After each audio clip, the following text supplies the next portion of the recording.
There has been a lot of speculation about whether Israel would go it alone, would attack Iran all on its own. What does Mayor Dagan say about that? Well, he thinks it's a mistake generally to make it an Israeli-Iranian issue. And what he really would like to happen is Israel sits back and the Americans do it for the Israelis. World War III. Assalamu alaikum guys, and welcome to Small to Jannah. To Jannah. I love you guys have requested this, and I can honestly appreciate why. Heartbreak in the upper ranks of the Iranian military at the official announcement of the death of Major General Qasem Soleimani. For Iran's Supreme Leader Ayatollah Ali Khamenei, Soleimani was a trusted confidant, a member of his inner circle, and he warned there will be revenge. Friday morning, I'm sure most people are minding their own business, and then boom, on Twitter, World War III starts trending. Iran starts trending. First of all, some of you guys watching, you probably don't even know the significance of Iran in the first place.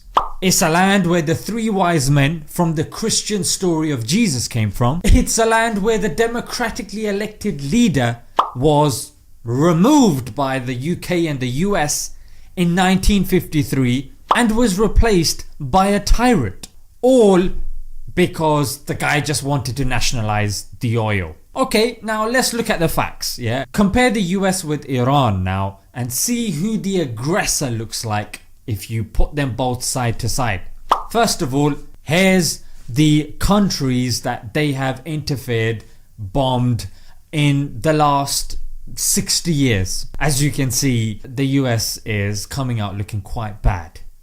Here is another statistic about the military expenditure of both nations. And here of course is the amount of military bases that are surrounding Iran. If you were of course to flip this, how bad would it look if Iran did the same thing around the US?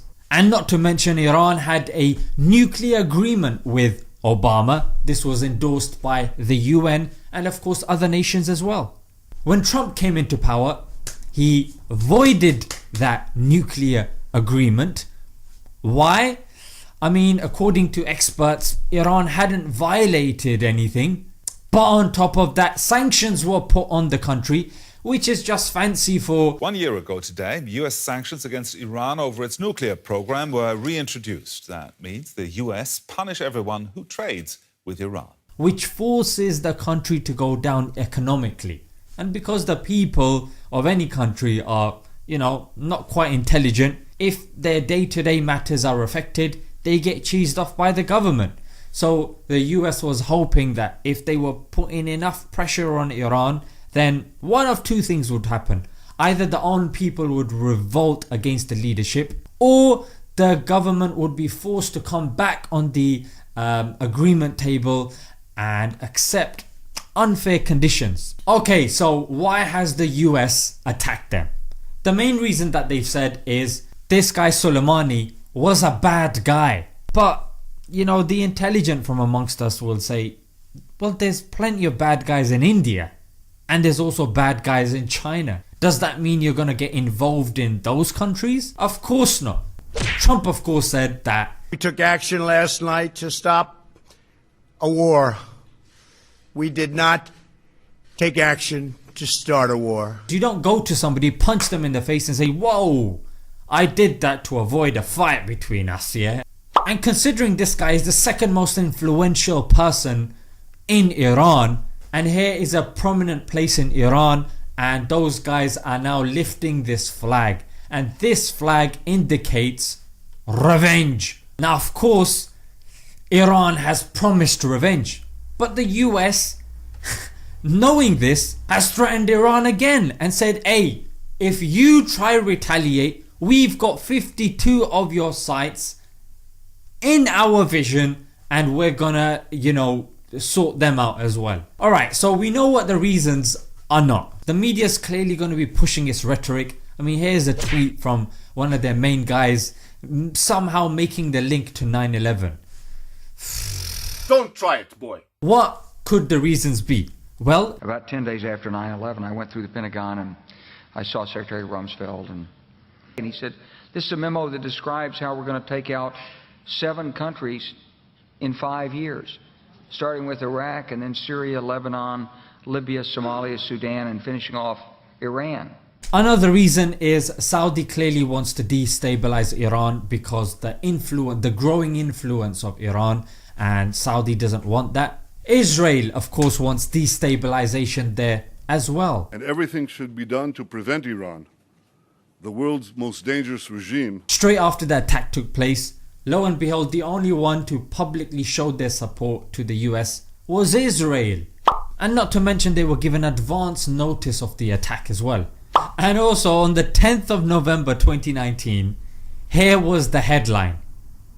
Yes, it's our friend Mr. Oil again. Yes!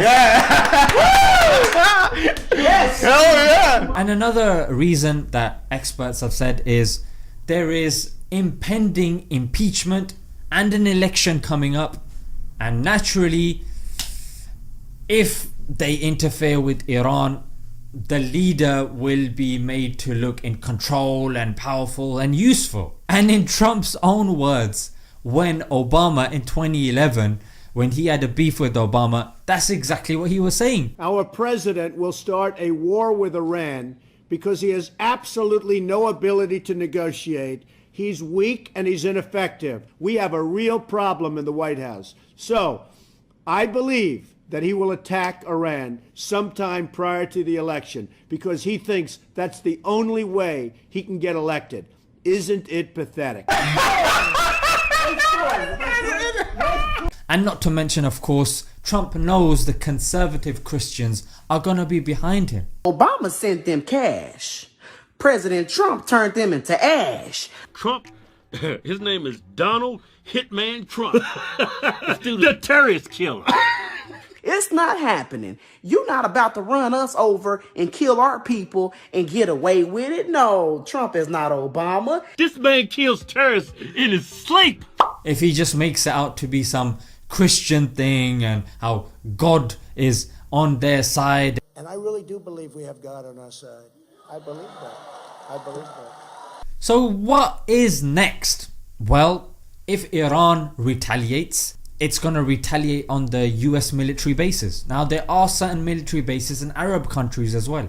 And if an attack happens in an Arab country, then it will cause infighting between the Muslims. And of course there's that famous age-old principle, divide and conquer yet again. The US is clearly very far away, so the people that are bound to suffer are those that are close by. Israel is of course on peak physical condition, so if any problem goes down, Israel is going to do its thing, and there is a chance, experts are saying, of expenditure as well. There are going to be of course 2 main camps that are going to form. China, Russia and Iran are in one camp. You've got the UK, US and other nations in the other camp. Then you're going to have certain countries that are pulled in the middle. Yeah, like you got Turkey, you got Pakistan. So yeah, it is not looking too good, frankly. Alright guys, I'm going to leave it right there. Let me know in the comments what you guys have found out, and until next time, Assalamu alaikum.